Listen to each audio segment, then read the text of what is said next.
This is Delhi. Please stand by for our next program. This is All India Radio.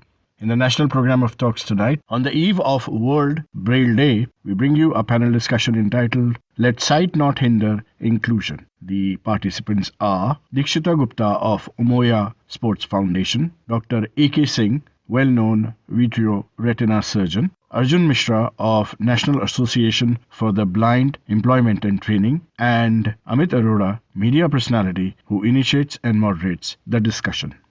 Hello and welcome to the program. Wish you a very happy New Year 2023. 4th of January is observed as World Braille Day to honor the birth of Louis Braille, who invented the Braille system of reading and writing for the visually impaired. On the national program of talks tonight, we focus on the topic Let Not Sight Hinder Inclusion. My name is Amit Arora, and joining me here in the New Delhi studios of All India Radio are three distinguished guests. Please welcome Dikshita Gupta, sports educator, Umoya Sports Foundation. Welcome. Hello. We have with us Dr. A.K. Singh, vitro retina surgeon. Hello and very happy new year to everyone. Thank you. And also Arjun Mishra, founder NABET, which is the National Association for the Blind Employment and Training. Welcome. Good evening. Thank you so much for the invitation. Pleasure is ours. Dikshita, let me begin by asking you, share some success stories where students with visual impairment participated in sports. I start with the latest one. So there were competition in Guwahati, National Para Swimming Competition. There were our two visually impaired students had won gold and 2 silvers. And also the last year we have won in India World Cup blind cricket team. There were also our 2 students won. And let's talk about always blind ones. Let's also talk about the who are locomotors. They can won swimming competition, just imagine. Right. So absolutely delightful to know the success stories of person with disabilities. Dr. Saab, what a proud moment it was when in December 2022, our men's cricket team won the World Cup. Yes, 2 consecutive years they have won the World Cup. Is a proud moment for the India. Yes. And many congratulations to them. So even as we wish Happy New Year to each other, Arjun, let's reflect on the year gone by. Yeah. Share with us the progress made in terms of work opportunities for persons with visual impairment. Thank you, Amit. So specifically about these were, as you would be aware, the last 2 were the COVID years, and there was these shock waves which was across the disability sector, especially around the persons with disabilities and their employment. Happy to share that COVID fortunately opened many opportunities for employment across sectors. The IT sector was the most forthcoming. We had opportunities coming in from leading organizations and other companies which welcomed our talent pool. And I'm happy to share their success has been so resounding that we are now inviting more companies also to join the bandwagon and provide more opportunities, not just for the people with visual impairment, specifically for them, but also for other categories of disabled. Well, it's heartening to know that there have been inclusion measures for a person with disability and also for visual impairment. But what are the areas where we can prevent blindness in first place itself, Dr. Saab? In medicine, it is a prevention is better than cure. Yes. So you have to prevent anything like in COVID, we are preventing the COVID by just putting up the mask and not going to the public places. In the same way, the prevention of the blindness can be done at the earliest stage of the pregnancy. In the first trimester, if you will not take any medicine like Combiflam or some medicine for the pain and all, so these disability, visual disability and other disability can be prevented there. If you want to take the medicine, you have to take by the suggestion of the doctors only. So you're saying that during pregnancy, particularly the first trimester, it's not as if we can take medicines on our own. Strict no. No, a strict no, zero tolerance. And that could lead to blindness if somebody takes Yes, medicine? it can be lead to premature delivery where the blindness occurs. Baby bonds 1500 grams only, 1.5 kg bonds, premature. The both high is having a prematurity and then can be taken care by laser only. If they are delayed by 15 days, the person is blind forever. Right. Certainly we have to be more aware on this topic. So in terms of inclusion, how do you see the culture of inclusion in sports so far? When we talk about inclusion, it's itself is a meaning like together. Yes. And when in inclusion in sports, it's just meaning that play together. Yes. So we have also a program. So we usually include like the person with VI, like visually impaired, the HI, hearing impaired or ID, like intellectual disorders, they all can play together. For example, if you are playing with a ball, then we can use sound balls, light balls, or another balls, and the neurotypical also can play the basketball. If we have a student who has not that particular fine motor skills, Okay. then they can play with sensory balls. So this is how we include all the children together and play together, so that they can build friendships and build empathy towards each other. And how do you see the role of Braille? How does it empower the visually impaired? Is it easy to understand, learn Braille? Amit, I've had a lot of exposure and I do understand a little bit of Braille myself. But the world has progressed a lot over the years, Amit. People have now moved over from Braille and, digital consuming of data has become at the forefront now. So I don't say Braille is not relevant. Of course, it will remain so. But the digital consumption of data is taking an upswing, especially amongst persons with visual impairment also. And I think that opens a very important point about how much accessible is the digital content and what can be done in that direction. Okay. And Dr. Saab, you made us aware about how we can prevent congenital blindness by saying no to medicines ourselves and only consulting doctors. But would you agree that much of blindness or visual impairment happens because of injury? Injury takes part, but commonly it is a one eye situation. Injury can't have a both eye unless there is a bomb blast Okay. where the both eye suffered. But normally it is a one-eyed situation. One eye is suffered because of the injury. So I advise parents not to give them shotgun and the bow and arrow so that the injury can happen. And also I advise the drivers to take glasses, preventive glasses, shatterproof glasses during driving so that you can save your eyes. Okay. And Arjun, in your experience, your interaction, do people go for early screening if they have any eyesight issues? Actually, what happens is the awareness around that, Amit, is quite limited. And if we talk about beyond the tier 1 cities, I think a lot of blindness issues can be prevented. And as you were speaking before, the start of that happens if we can have screening sessions across government schools so that we can have early detection of such cases.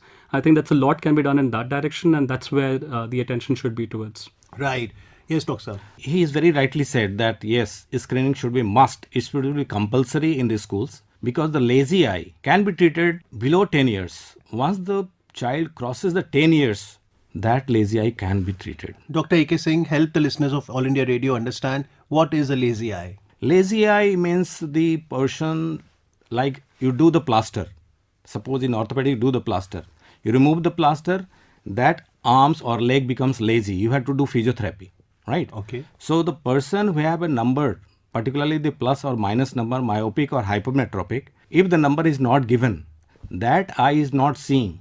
Okay? Yes. So if you at the age of 5 years, you give the proper glasses of number Okay. and close the other eye Okay. and do the physiotherapy rather than seeing with a lazy eye, that eye can be recovered up to 6/6, 100%. Okay. But once the person crosses the 10, child crosses the age of 10 years, that vision can't be retrieved. Right. So one can go to an ophthalmologist for that, or we Yes. have to go to eye surgeon? No, it's simple ophthalmologist is enough. Okay. Everybody doing, anybody, any part of the world, even optometrists can do it. Okay. But you have to screen in the school at the age of 5 years that yes, this person need glasses. If the Right. person not able to read, please refer to the doctor immediately. Right. And simple treatment can retrieve his whole life.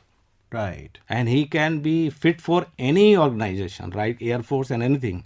But once the lazy eye becomes settled after 10 years, he is out of the Air Force, Navy and in all major jobs. Okay. Let me ask about some of the preconceived notions that the society has. Dikshita, if somebody is visually impaired, sometimes in society it's easy to say sports is not meant for you. Then how do these students with visual impairment reach out to you? How do you empower them, support them, train them? Let's start with the training so that you can get the idea of it. Okay, when we talk about visually impaired students, then it's eventually led to the braille thing or the tactile thing or the thing with the sounds. That's so true, by the way. But also, when we use the verbal cues and the instructions, that are much more beneficial than that. So now let's talk about the training. So what we prefer is very small techniques like hand holding, like instructions in verbal cues, like positioning cues in the playing area. Provide them some braille techniques so that they can get the dimension of it. Okay. Also the rules and regulation in braille techniques. Also braille usually helps us in the time consuming during the training hours. I'll tell you how. What we do is we translate the rules and regulation in the braille so that they can learn at home Okay. or wherever they live. So this is how we can save time in our training hours, because our training hours like so precious. Like we can't go for do anything what you want. You have to train, you have to warm up, from warm up to the cool down. Very precise time we have. Right. So this is how it really helps us in time consuming thing. So that means any listener who is tuned to the program, if you have interest in sports, notwithstanding that you may be visually impaired, there could be specific training for you, and you can play cricket, you can go swimming. What other sports? You can also play football. Also another sports for especially visually impaired is goal ball. Which is like football only? Goal ball is like you have to goal, and another one is has to stop that. Okay. Very a smaller version of bowling plus football. Okay. Doctor? I'm telling about the one sensory gone, like the eye vision, you are talking about the driver of the vision. Other sensory organs is increased by the 10 times. And it's scientifically proven. Scientifically proven. Suppose the eye is gone, the hearing and touch increase to 10 times. That's why they can do better in their respective field. If that is given, that they have talent and they can do better in some of the other things, then why is there a preconceived notion, say among the corporates, businesses, that if I hire a visually impaired person, maybe that person won't be as productive as somebody who's considered normal by the society? So, Amit, we attack that preconceived notion with our results, which we produce from the people who we hire. And Dr. Saab rightly pointed out, it's the productivity which we deliver working for the companies who we have been working with, a host of companies across domains, from a host of other companies who we have partnered with. I'm proud to say that once they are attuned to working with us, and when the results which we translate, they have themselves confessed that the productivity which a person with disability delivers is equal, if not better, has actually, increased their revenues and their results. And they're not only proud of the fact that they don't see them as a sympathetic offering, partnering with us, but they see it as a value proposition. And that is something which we take a lot of pride and skin from, and we want to continue on that journey. So that is what NABED does. You demonstrate the talent of the visually impaired so that their work opportunities increases. Absolutely. So if you come down to our premises, we demonstrate on live sessions how these people are working for a host of leading corporates. The companies can themselves walk in and see how these people are working on efficiently and also on very complex processes. And once they demonstrate, it's that phase when they go back and discuss internally that, if they can drive value for other companies, then why can't we make our organization more diverse and more inclusive? And I think the ripple factor becomes easier and more convincing if we can demonstrate on ground versus speaking theoretically. Yes. And that's where I think NABED differentiates. Right. Dr. Singh, when we talk about preventing blindness, you guided us on the congenital blindness, how we can tackle lazy eye, prevent injury. Cataract is something that we hear a lot. Actually, most of the blindness is due to cataract. Okay. And 70% of the cases of the total blindness is because of the cataract. And it takes 5 to 7 minutes to operate Okay. one cataract. The only thing is the patient has to go to the hospital, because once you do the cataract, now the minimal invasive surgery is there. Okay. You can operate the cataract in 1.7 millimeter of the incision. Okay. So now the surgery has to be done quickly in the district hospital. For that, I suggest that one eye surgeon should be placed in all districts and a good eye hospital has to be made. Okay. So that the blindness can be eradicated from the India. So if in India we've got about 766 districts, you're saying it is not sufficient to have just an ophthalmologist in every district. We have to have eye surgeon. Eye surgeon. Okay. Eye surgeon, not only ophthalmologist. Okay. But proudly speaking, all ophthalmologists are supposed to have a cataract surgeon. Okay. Primarily, all ophthalmologists. But an eye surgeon would certainly be of great help. Of course. But it's you were better. mentioning even in eye surgery, there are 17 different disciplines. Yes. If you are coming up, the cataract, the glaucoma, the squint, the tumor, the retina, the oncology, then there is a pediatric surgeon, pediatric ophthalmologist, Then there are neuro-ophthalmologists. These are all different branches. And since you are the vitreoretina specialist, help us understand what's the function of retina, and when we say that somebody's retina has got detached, can it be attached back again for sight? Very easily. Okay. Very easily. Don't fear. Once there is a retinal detachment, that can be fixed. That can be fixed very easily, either by the gas, buckling, or the vitreous surgery. There are the three options we have, so that can be easily fixed. But the only thing is you should detect early and fix it early. Almost all vision, 100% vision can be retrieved Okay. by retinal. So don't be fear about retinal detachment. Okay. It can be fixed. Well, that's very, very heartening to know. In your interactions with people who suffer vision ailments, what has been the causes? Some of them are like by birth, some of them by the accident. Very main, other are very rare to listen. Okay. So I think that the early checkups that we had talked about, Yeah. Arjun, is that an area where we probably could beef up more? Absolutely. I am a very strong endorser of the fact that early screening and early detection is where we have the answers for. Yes. Correction, and this of course becomes more time consuming, and also, truth be told, our infrastructure, while it's good that doctors have suggested, Yes. but I'm not sure if a country of the size of ours can afford having the infrastructure across districts Right. to have that complex surgeries done. So what I suggest is let's have early screenings so that we can identify the cases before and then perhaps guide them to the right hospitals which are already there. Of course, it is heartening if we can have a center across the country, across the 760 odd districts which we have. But being more realistic, I would propose the first solution. Okay. And have you seen businesses saying that we need greater diversity in workforce? How would you advise organizations to structure their employment opportunities to include the visually impaired? First thing, I would want to speak from a point of data-driven rather than more persuasive approach that I can promise you better productivity by the resources which we have. We ensure that the skills training is so matched to what is required on ground that eventually the time which would require them to absorb into their organization would be very limited. Added factor, of course, is the low attrition which this workforce faces.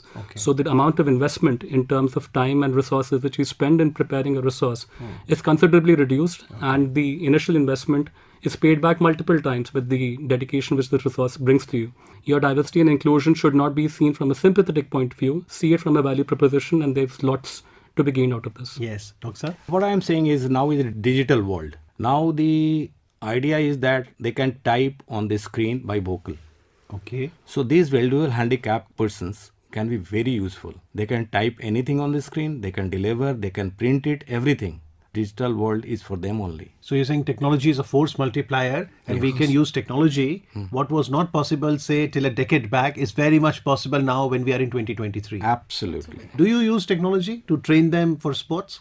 Yeah, absolutely. Right. So, according to you, what benefits sports bring? Do you think it really adds to their self-belief? Would you encourage persons with disability to reach out to people like you and play sports, engage in work opportunities, come out, so that first of all, they help themselves? Absolutely, Amit. So the biggest impediment is the lack of self-belief amongst the persons, generally speaking, across the disabilities. It's nothing to do with specifically with the visually impaired. Even before company would trust an individual, that person first has to believe in his own capabilities, that he can drive value for the partnering company. And let's be honest, it's a very competitive world that we live in today.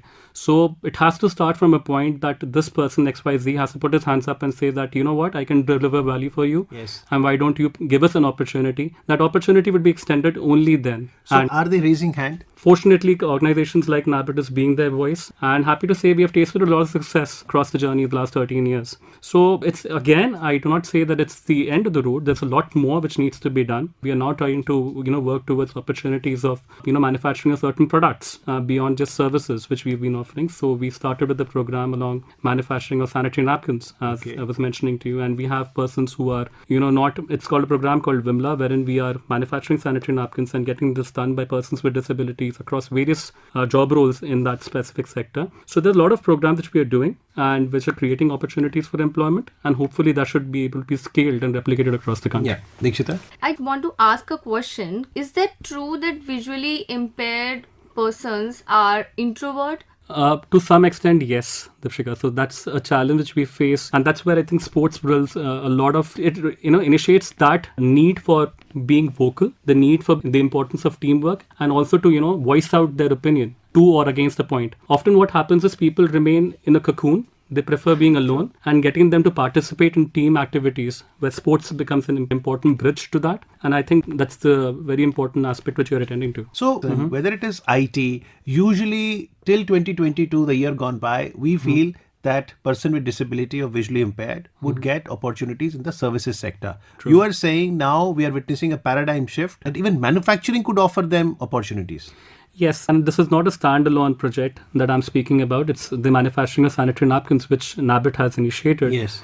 But I'm aware of many more roles of, assembling and manufacturing, which have been extended to persons with disabilities. Okay. And truth be told, the scalability and the number of people that can be absorbed in manufacturing is multifold as compared to services. Okay. And I see a very bright future in that space. Okay. Services, in spite of all the risk averseness which comes with the service sector, Yes. eventually in a country of our size and the number of people with disability that we have housed, manufacturing has to stand up and be counted in significant numbers if we have to have some impact amongst the people who are employed amongst the disabled. Okay. You're with us on All India Radio, and today we're discussing on the topic, let not sight hinder inclusion. Dikshita, if we have to include everyone, we also have to reach out to rural areas. What's your message to listeners today joining us from rural areas of India? How can they connect with sports? Why should person with disability, particularly the visually impaired, play sports?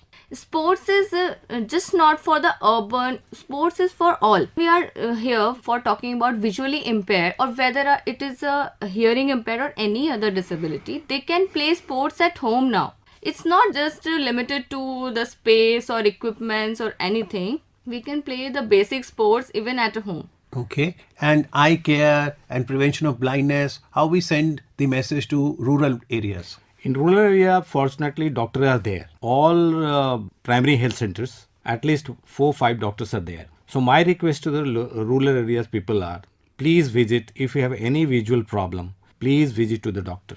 Don't feel shy to stay home.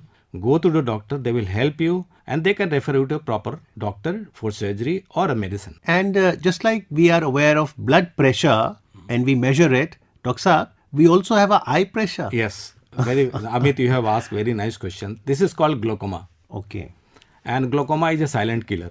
You don't know you have a glaucoma. Ultimately, one day you feel that your vision is become tubular, only seeing through the tube, and you are not knowing. And that vision can't be retrieved. So after the age of 40 years, it's better to be your eye pressure should be checked at least once in a year. Okay. If it is beyond 20, you should be careful. So what's the acceptable eye 10 pressure? to 20, 10 to 20 millimeter of mercury. And it's a very simple machine with puff of air comes to your eyes and takes the reading. It takes 1 second to come. Above 20 is a question mark. Above 30, definitely he is suffering. But what could be the reason for increased eye pressure? That is not proven because a lot of research is going on. But there is a hope that yes, a lot of medicines are there which can prevent only by medicine. There is no need for surgery nowadays. So like the BP blood pressure, you are taking tablet. Yes. Your BP is maintained. Yes. The same way, just put eye drops, your eye pressure comes normal. So you can have a normal life. So help us with some statistics in India. How many people would be visually impaired and how many of them you feel have work opportunity? What's the gulf like?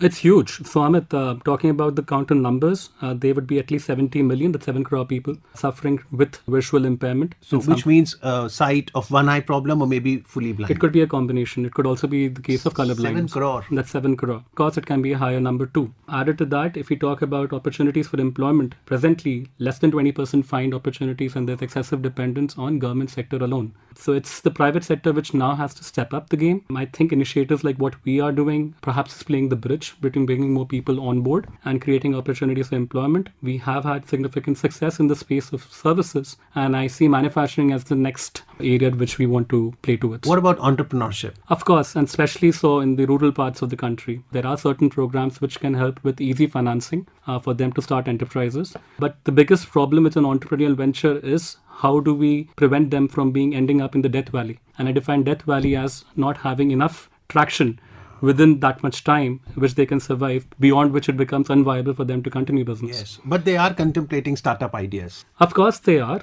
but then the solution to that is that we need to incubate them. We need to help them, handhold them for the initial few years. before which they can survive and thrive on their own Right. and prevent them from landing up in the death valley. Yeah. And like Arjun mentioned, crores of people visually impaired. 1.99%. You are saying, Dr. Saab, much of it is preventable? Absolutely. That all can be prevented except cataract and glaucoma. So cataract will come on the, say, other side of 60 to everyone. It's almost, Okay. depending upon 5% to 100%. But cataract is evitable. You can't stop it. And if we have a good eye surgeon in every district, it's a matter of 5-10 minutes, you'll be okay. Absolutely. One eye is operated in 5 to 10 minutes. So we have to take care of our eyes from our childhood, congenital, right from lazy- right of conceiving. Okay. Right from the conceiving to the childhood, after the age of 40, and wearing a good glasses, correct glasses. And tell us more about retina. Retina sometimes looks like a mystery. What are the research areas? In retina, the most common blindness is retinitis pigmentosa. Is a disease which affect the retina, and exact the cause is unknown. But normally it is a gene oriented. So I suggest that if you marry, don't marry to close ones. So don't marry near and dear ones. Yes, because this disease can precipitate very quickly 3:1 ratio. 3% will be have retinitis pigmentosa, while will have a normal. But if you have a distance marriage, then the chances this disease will quickly die. And this retinitis pigmentosa, the problem is you cannot detect in the childhood. It precipitate after the age of 20, maybe 15, but there is no treatment. So preventive is again go to the distance marriage, Okay, not in the family. not in the family. So, Dr. Saab, say for example, somebody loses one eye because of retinal detachment. Yeah. Can it have impact on the other eye? No, if anything happens in one eye, except the congenital one, it doesn't affect the other eye. The control in the brain is separate. For the right eye, the left lobe of the brain, occipital brain is controlling. For the left, the right occipital lobe is controlling. So God has made such a good structure. Yes. We probably have to do more in terms of awareness and taking care of ourselves. Yes, I request all the listeners, just preventing is much easier, much easier. Yes. You can prevent this disease. Okay. Yes, New Year. What could happen, Dikshita?